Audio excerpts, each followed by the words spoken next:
ტურისტული რუბრიკით და მოგზაურობაზე რჩევებით ვაგრძელებთ ჩვენს საქმიან ეთერს ვინგლეთთან და იკონსულთან ჩვენი ერთობლივი პროექტით დღეს უნდა მოგიყვეთ ბრაზილიაში და არგენტინაში მოგზაურობის წესებზე და მოგცეთ რჩევები პროფესიონალებისგან, ამიტომ ჩვენს გადაცემას ახლა უერთდებიან ანა კირკიტაძე, ვინგლეთის დამფუძნებელი და მარიამ ზივზივაძე, იკონსულის გაყიდვებისა და მომხმარებელთან ურთიერთობის დეპარტამენტის ხელმძღვანელი. მოგესალმებით ანა, მარიამ და გისმენთ.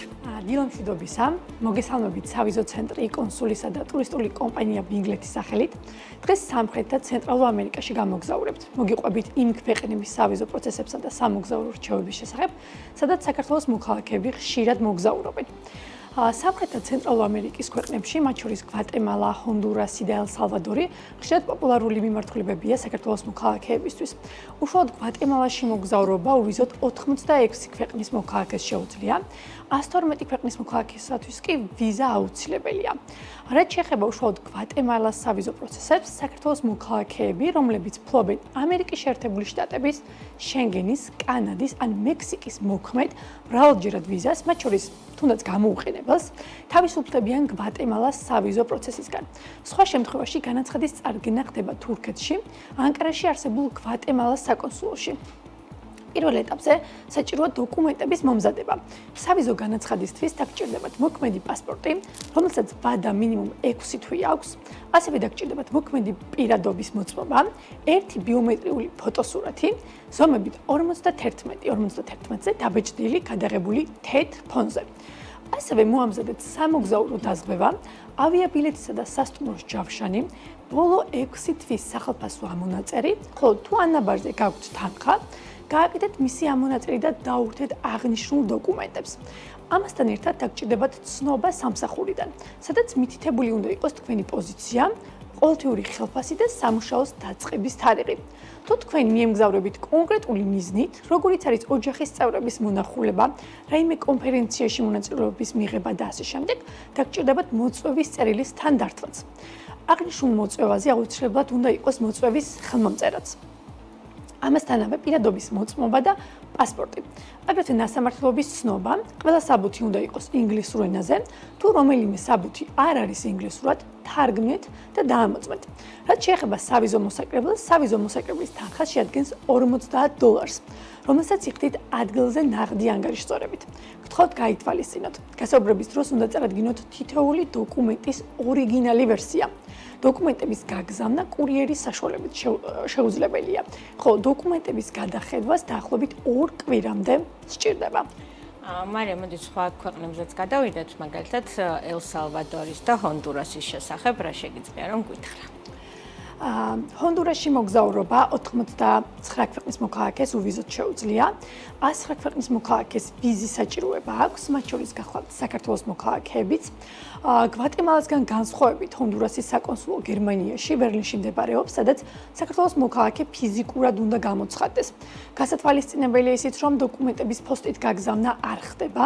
პირველ ეტაპზე ვიზიტის დასაჯავშნად საკონსულოს ვუკავშირდებით ელექტრონულ პოსტაზე. ვაგზავნით პასპორტის დასკანერებულ ვერსიას, ვუთითებთ მოგზაურობის მიზანსა და სამოგზაურო თარიღებს. ასევე აღნიშნულ ელექტრონულ პოსტაში ვტვირთავთ ყველა საჭირო დოკუმენტს, რა თქმა უნდა PDF-ის სახით.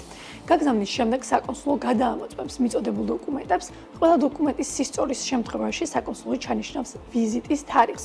სავიზო მოსაკრებლის გადახდა ადგილზე ხდება. ერთჯერადი ვიზის შემთხვევაში მოსაკრებლის რაოდენობა $30-ია, ხოლო მრავალჯერადი ვიზის შემთხვევაში $60. აღსანიშნავია ისიც, რომ მრავალჯერადი ვიზის მოთხოვნის შემთხვევაში შესაძლებელია დაგჭირდეთ მიზნობრიობის დამადასტურებელი დოკუმენტი. დადასტურების შემთხვევაში ვიზა გაიცემა იმავე დღეს. ხოლო ანა, რაც შეეხება ელ-სალვადორს, ელ-სალვადორში მოგზაურობა 99 ქვეყნის მოქალაქისთვისაა უვიზოთ შესაძლებელი, ხოლო 109 ქვეყნის მოქალაქეს ვიზა სჭირდება, მათ შორის გახლავთ საქართველოს მოქალაქეები, რომელიც ფლობს ამერიკის შეერთებული შტატების, კანადის ან შენგენის მრავალჯერადი შეცვლის ვიზებს, არ საჭიროებს ელექტრონულ სალვადორის ვიზას. თუმცა აუცილებელია ანკარაში ელ-სალვადორის საკონსულოში ვიზიტი, რადგან საკონსულომ უნდა დააფიქსიროს აპლიკანტის პასპორტში სპეციალური ბეჭედი. საკმაოდ მარტივი პროცედურაა და რამდენიმე წუთს მოითხოვს, თუმცა აპლიკანტის ფიზიკურად უნდა გამოცხადდეს ანკარაში მდებარე საკონსულოში. და იმ შემთხვევაში თუ აპლიკანტი არ ფლობს ASH-ს, კანადის და ასე შემდეგ ვიზებს, ამ შემთხვევაში როგორ ხდება სავიზო პროცესი, რამდენად მარტივია? ანა სამწუხაროდ მარტივად არ ხდება, ელექტრონულად ვერ შეძლებთ განაცხადის წარდგენას. იმ შემთხვევაში თუ საქართველოს მოქალაქე არ ფლობს ზემოთ აღნიშნულ ვიზებს, პროცესი შემდეგნაირად მიმდინარეობს. საკონსულოს ელექტრონულ პოსტაზე ვუგზავნით ისეთ დოკუმენტებს, როგორიც არის შევსებული აპლიკაციის ფორმა, პასპორტის პირველი გვერდის დასკანერებული ასლი, ბიომეტრიული ფოტოსურათი, სამსახურის ცნობა, ბოლო 6 თვის საბანკო ამონაწერები, ფრენის ჯავშანი, სასტუმროს ჯავშანი ან მოწვევა, საკონსულოს მიერ დადებითი შეფასების შემდეგ გვინიშნავს თარიღს მომდევნო 2 კვირის განმავლობაში. საკონსულოში აპლიკანტის წარდგენა აუცილებელია. სავიზო მოსაკრებლის გადახდა ადგილზე ხდება, რომელიც $40 შეადგენს.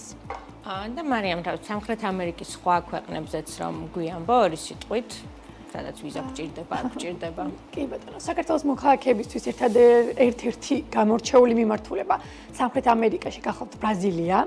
ორდინალური პასპორტის ფლობელები საქართველოს მოქალაქეები პირველად შესვლის დღიდან მაქსიმუმ 90 დღის განმავლობაში, რა თქმა უნდა 180 დღიანი პერიოდის მანძილზე, ტურისტული და საქმიანი ვიზით გამგზავრებისას თავისუფლებიან სავიზო მოთხოვნებისგან.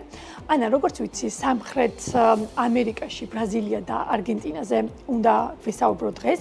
ბრაზილია არის ალბათ ის ქვეყანა, რომელიც საკმაოდ მოთხოვნადი არის საქართველოს მოქალაქეების მიერ და თან საინტერესო არის ის, რაც იქ ხდება. რა რჩევები შეგიძლია მოგცე ამ მიმართულებით? მარიამ, პრინციპში დავიწყოთ სეზონურობით. სეზონურობა ბრაზილიაში დამოკიდებულია იმაზე, თუ რისთვის ვაპირებთ წასვლას. სანაპიროზე დასვენება პრიორიტეტი თუ სხვადასხვა ტურისტული ადგილების მონახულება. თუ მხოლოდ სანაპიროები გვიზიდავს ბრაზილიურ ზაფხულს, ანუ დეკემბრიდან მარტამდე პერიოდს უნდა მივმართოთ. თუ ქვეყნის დათვალიერება გვინდა, მაშინ მშრალ სეზონზე, მაისიდან ოქტომბრამდე პერიოდში უნდა წავიდეთ ბრაზილიაში. ამაზონის ტურისტვის საუკეთესო პერიოდი ივლისიდან დეკემბრამდეა, რადგან ნაკლებად წვიმს. არ შეიძლება არ აღვნიშნოთ რიოს კარნავალის პერიოდი, რომელიც თებერვლის ბოლოს, მარტის დასაწყისში იმართება ხოლმე. და ბრაზილიაში ამის გარდა გვაქვს ფესტა ჟუნინა, რომელიც მთელი ივნისის თვის მანძილზე გრძელდება. ამ დროს ქვეყანა ფერადადაა მორთული, ყველა ცეკვავს და ერთობა. ფესტივალების პერიოდი ნამდვილად არის ის, როცა ბრაზილიას სასურველია, რომ აუცილებლად ესტუმროთ. ანა, როგორც ცნობილია, ბრაზილიას აქვს საკმაოდ კარგი სანაპიროები და რა ბიუჯეტი უნდა გაითვალისწინოს საქართველოს მოქალაქემ ბრაზილიაში მოგზაურობისთვის? ბრაზილიის საუკეთესო სანაპიროები ქვეყნის ჩრდილოეთ ნაწილში მდებარეობს, თუმცა გამომდინარე იქიდან, რომ ჩვენ დამსვენებლებში რიო-დე-ჟანეიროა პოპულარული, შევეცდები რიოს შესახებ მოგიყვეთ. რიოში გვაქვს სანაპიროები კოპაკაბანა, იპანემა, ლებლონი, პრაინია და ასე შემდეგ. დავიწყოთ კოპაკაბანას სანაპიროთი. ეს არის 4 კილომეტრზე გადაჭიმული სანაპირო, სადაც სტანდარტული სანაპიროებისგან განსხვავებით სიტუაცია გახდებათ განსხვავებული. კოპაკაბანა არის სოციალიზაციის გართობის, დასვენების, მზის, ზღვის, სპორტის ერთობლიობა. სანაპირო ზოლი იმდენად გრძელია, რომ თქვენი ინტერესების მიხედვით უნდა მოძებნოთ ნაწილი, რომელიც თქვენთვის მისაღებია. მაგალითად, თუ ოჯახი ხართ ბავშვებით, სანაპიროს ერთ ნაწილში მიდიხართ. თუ მეგობრები, ვისაც გართობა და გართობა სურს, სანაპიროს სხვა ნაწილში და ასე შემდეგ. დღის მანძილზე აქ ყველა რუჩს იღებს და ერთობა. ღამე კი სანაპირო ზოლი ისევ ღია და სხვადასხვა გასართობ აქტივობებს თავაზობს დამსვენებელს. იპანემა შედარებით უფრო ნაკლებ ხმაურიანი სანაპირო ზოლია და ვისაც კოპაკაბანას მსგავსი ხმაური არ ხიბლავს, იპანემას შეუძლია მიაშუროს. მოდით ბიუჯეტსაც რომ შევეხოთ და მოხვედრის გზებსაც. ბრაზილია საქართველოს მოქალაქეებისთვის ვიზო მიმართულებაა. ფრენები საკმაოდ ბევრი გვაქვს სან-პაულოს მიმართულებით, სადაც ერთი გადაჯდომით მოხვედრას შეძლებთ. და ავიაბილეთი დაახლოებით $1300-დან იწყება. თუ რიოში მიემგზავრებით, ერთი ვარიანტია, რომ ევროპის ქალაქებიდან, რომელიც კონტინენტის დასავლეთით მდებარეობს, ვნახოთ პირდაპირი ფრენები. მაგალითად, მადრიდიდან, პარიზიდან თუ ამსტერდამიდან. თუმცა აქ მეორე ფაქტორი გვაქვს, რამდენად შეგვიძლია ამ ქალაქებში თბილისიდან პირდაპირი ფრენით მოხვედრა. მადრიდში არ გვაქვს პირდაპირი რეისი, ამსტერდამსა თუ პარიზში კი გვაქვს. ავიაბილეთის ყიდვისას უმნიშვნელოვანესია ბილეთი გადაბმული იყოს. ანუ არ შეიძინოთ ცალკე ერთი გზა და ცალკე მეორე გზა. ასეთ დროს, როცა ბილეთი გადაბმული არ არის, ცალკეულ ავიაკომპანიებს არ ეკისრებათ პასუხისმგებლობა დაგვიანების ან გაუქმების შემთხვევაში. თუ თქვენთვის სამი ფრენა არ წარმოადგენს განსაკუთრებულ პრობლემას, მე გირჩევთ სან-პაულუს ბილეთი აიღოთ და გადაბმული ფრენით, სხვა ფრენებთან შედარებით უკეთეს ფასად მოხვდეთ თვითონ კონტინენტზე. რამოდენიმე დღის სან-პაულუში გატარების შემდეგ კი რიოს მიმართულებით გაფრინდეთ, რაც დაახლოებით $100 ფარგლებში დაგიჯდებათ. გასათვალისწინებელია ისიც, რომ სან-პაულოდან რიოში ღამის ავტობუსით დადის და ასე გაცილებით ბიუჯეტურად მოხვდებით იქ, თუმცა ფრენასთან შედარებით უფრო საწვალებელია. ზოგადად სამხრეთ ამერიკაში მე ფრენებს უფრო გირჩევდით უსაფრთხოებიდან გამომდინარე. ანა, ნამდვილად საინტერესო ინფორმაციაა. გარდა ბრაზილიაში, გარდა სანაპიროებისა, რაც შეიძლება ასევე მოინახულონ საქართველოს მოქალაქეებმა. ანუ ბრაზილია იმდენად დიდი ქვეყანაა, რომ სანახავიც საკმაოდ ბევრია. თუმცა პირველი რაც ყველას გვახსენდება სამხრეთ ამერიკის კონტინენტზე მოხვედრისას, ალბათ ამაზონის ჯუნგლებია. აქ მოხვედრისთვის ყველა შემთხვევაში დაგჭირდებათ შიდა ფრენა. თვითონ ამაზონის ჯუნგლებში კი ტურისტებისთვის შესაძლებელია სამი ტიპის აქტივობა. მდინარის კრუიზი, რომელიც 3-დან 7 ღამემდე შეიძლება გაგრძელდეს. კრუიზის გაჩერებებითაც შეძლებთ ჯუნგლების სხვადასხვა ნაწილის მონახულებას.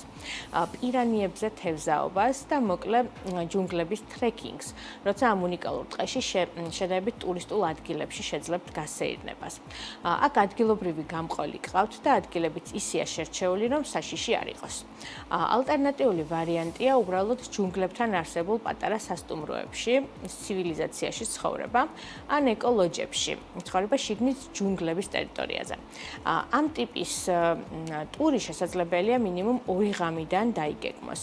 მესამე ვარიანტი ღრმა ჯუნგლების ვიზიტია, თუმცა ეს გაცილებით ხანგრძლივია და ძალიან კარგ მომზადებას მოითხოვს. ეს არ არის სტანდარტული მოგზაურის ტური. კიდევ ერთი ადგილი გვაქვს ბრაზილიაში, სადაც საინტერესო საფარი ტური შეიძლება დაიგეგმოს. ეს არის პანტანალი, რომელიც პარაგვაი-ბოლივიას საზღვართან მდებარეობს. საფარი ტურისას ნახავთ იაგუარებს, უზარმაზარ წყლის გოჭებს, შედარებით პატარა ზომის ნიანგებს და ასე შემდეგ. ამის გარდა, მინდა მოგიყვეთ იგუასუს ჩანჩქერების შესახებ. აქაც შიდა ფრენით უნდა მოხვდეთ. ჩანჩქერები რამოდენიმე ქვეყანას მოიცავს, ისეთი მდებარეობა აქვს. იდეალურია 3-დღიანი ტურის აღება და ამისთვის ამ ტიპის ტურისთვის და მის გარშემო ტერიტორიის მონახულება ჩანჩქერებთან ერთად. აუჩქარებლად რომ შეძლოთ ამის გაკეთება ტურის მანძილზე, ერთი დღე არგენტინის ნაწილშიც უნდა გადახვიდეთ. აქ საპასპორტო კონტროლი აუცილებელია, თუმცა ძალიან მარტივი და სწრაფი. გასათვალისწინებელია ისიც, რომ არგენტინაშიც არ გვჭირდება საქართველოს მოქალაქეებს ვიზა და ამის გამო ეს პროცესი არის ძალიან მარტივი. ანა, მოდი არგენტინასაც შევეხოთ, როგორ შეიძლება რომ დავგეგმოთ არგენტინაში მოგზაურობა და რა უნდა გავითვალისწინოთ არგენტინაში მოგზაურობის დროს. არგენტინა ეკვატორის სამხრეთით მდებარეობს და ამის გამო აქაც პირიქით გვაქვს სეზონები. როცა ჩვენთან ზამთარია, იქ ზაფხულია. ამის მიხედვით შეგვიძლია განსაზღვროთ სეზონურობა. არგენტინა ბრაზილიისგან განსხვავებით სანაპირობით არ გამოირჩევა. ვისაც სანაპიროს ზოლი აინტერესებს, შეიძლება კომბინირებულად არგენტინისა და ბრაზილიის დაგეგმვა. არგენტინაში ერთი გადაჯდომით მოსახვედრად ბუენოს-აირესში უნდა ჩაფრინდეთ. ამებილეთი დაახლოებით $1300-დან იწყება. ბუენოს-აირესში 2-3 ღამე შეგიძლიათ გაატაროთ. ქალაქი დაათვალიეროთ, ტანგოს შოუებს დაესწროთ და ნამდვილი არგენტინული სტეიკი დააგემოვნოთ. არგენტინა არის მიმართულება, სადაც გირჩევთ ლოკალურად ჯგუფურ ტურში მოხვდეთ და ასე განაგრძოთ მოგზაურობა. ბუენოს-აირესიდან იგუასუს ჩანჩქერებისკენ უნდა აიღოთ გეზი და 2-3 დღე ამ ტერიტორიაზე გაატაროთ. არგენტინიდან გადავიდეთ ბრაზილიის მხარესაც ჩანჩქერების ტურის ფარგლებში. ჩანჩქერებიდან შეგიძლიათ მენდოსას მიმართულებით გაფრინდეთ, სადაც არგენტინის როგორც ღვინის ქვეყნის დათვალიერებას და ღვინის დაგემოვნებას შეძლებთ. გაგიჩნდებათ იდეები და გავლებთ პარალელებს, იპოვით განსხვავებებს და მსგავსებებს ჩვენ ქვეყნებს შორის, რადგან ორივე ღვინის კულტურის აქტიური განმავითარებელია. ამის შემდეგ პატაგონიის მიმართულებით უნდა გაფრინდეთ. აქვეა უშუაია, მსოფლიოს დასასრული. უშუაია სამხრეთ პოლუსთან ახლოს მდებარეობს და აქ შეძლებთ პოლარული ტიპის ტურების დაგეგმვას. კაცრავად. პოლარული გამოცდილება საკმაოდ საინტერესო იქნება ანა მაყურებლისთვის. კი, ნამდვილად. შეძლებენ პინგვინების ნახვას და ასე შემდეგ. უშუალო ნამდვილად აუცილებლად სანახავი ადგილია არგენტინაში მოგზაურობისას. ტურის დასასრულს კი უშუალოდან ისევ ბუენოს-აირესის მიმართულებით უნდა გამოფრინდეთ. ანა, ისევ პოლარული გამოცდილებაზე უნდა გკითხოთ, იმიტომ რომ ძალიან საინტერესო იქნება საქართველოს მოქალაქეებისთვის, როგორ შეიძლება რომ დავგეგმოთ ეს მოგზაურობა, რა გავითვალისწინოთ და უშუალოაზედაც რომ უფრო ეს ისეთმისეულად გვესაუბრო, რასაც შევძლებთ რომ ახლა მივაწოდოთ მაყურებელს ინფორმაცია. კი ბატონო, ეს თემა ბევრად უფრო ღრმად ჩასაშლელია და მოკლედ მოყოლა ძალიან გამიჭირდება, თუმცა შევეცდები. უშუალოდან გადის სამხრეთ პოლუსის საექსპედიციო გემები. ეს არის ყინულმჭრელი გემი და იდეალური პერიოდი დეკემბრიდანაა ამ გემზე დასამგზავრებლად. რადგან დეკემბერი, როგორც აღნიშნეთ, მათი პოლუსზე ზაფხულია და დაახლოებით 20 საათიანი სინათლე გვაქვს დღის განმავლობაში. ამ პერიოდში კრუიზზე, რომელიც საშუალოდ 150-250 ადამიანს იტევს, თქვენ შეძლებთ წახვიდეთ 2 ან 3 კვირიან ექსპედიციაში, რომლის ფარგლებშიც ნახავთ სამხრეთ პოლუსს. მასზე მობინადრებს პინგვინებს და ასევე პატარა პინგვინების გამოჩეკაც დაახლოებით ამ პერიოდში ხდება. ლაინერები აჩერებენ სხვადასხვა ლოკაციებზე და შემდეგ პატარა გასაბერი ნავებით გადაჰყავთ მგზავრები ექსპედიციებზე. ეს პერიოდი ასევე საინტერესოა იმითაც, რომ ვეშაპები ჩნდებიან და მათი საკმაოდ ახლოს ნახვის ალბათობა ძალიან მაღალია. კრუიზი უშუალოდან იწყება და დრეიკის სრუტეს გადაკვეთს. დაახლოებით მე-5 დღეს კი მიაღწევს ანტარქტიკის პენინსულას. აქ უკვე ტურის ხანგრძლივობა დამოკიდებულია იმაზე, თუ რომელი გაქვთ შერჩეული. უმეტესი ნაწილი დაახლოებით 4-5 ღამეს ატარებს პენინსულაში და დღის მანძილზე სხვადასხვა ექსპედიციებს სთავაზობს. დღეისათვის პრინციპში სულ ეს იყო. ვინგლეთის და იკონსულის რუბრიკა დღეს ამით სრულდება, თუმცა კიდევ დაგიბრუნდებით სხვადასხვა ახალი პროექტებით ახლო მომავალში. ანა მარია, მადლობა. ტრადიციულად ძალიან საინტერესო მიმოხილვისთვის, რჩევების გაზიარებისთვის, ვისაც სურს რომ ბრაზილიასა და არგენტინაში წელს დაისვენონ, ანა კირკიტაძე, ვინგლეთის დამფუძნებელი და ასევე მარიამ ზივზივაძე, იკონსულის გაყიდვებისა და მომხმარებელთან ურთიერთობის დეპარტამენტის ხელმძღვანელი იყვნენ ჩვენთან ერთად.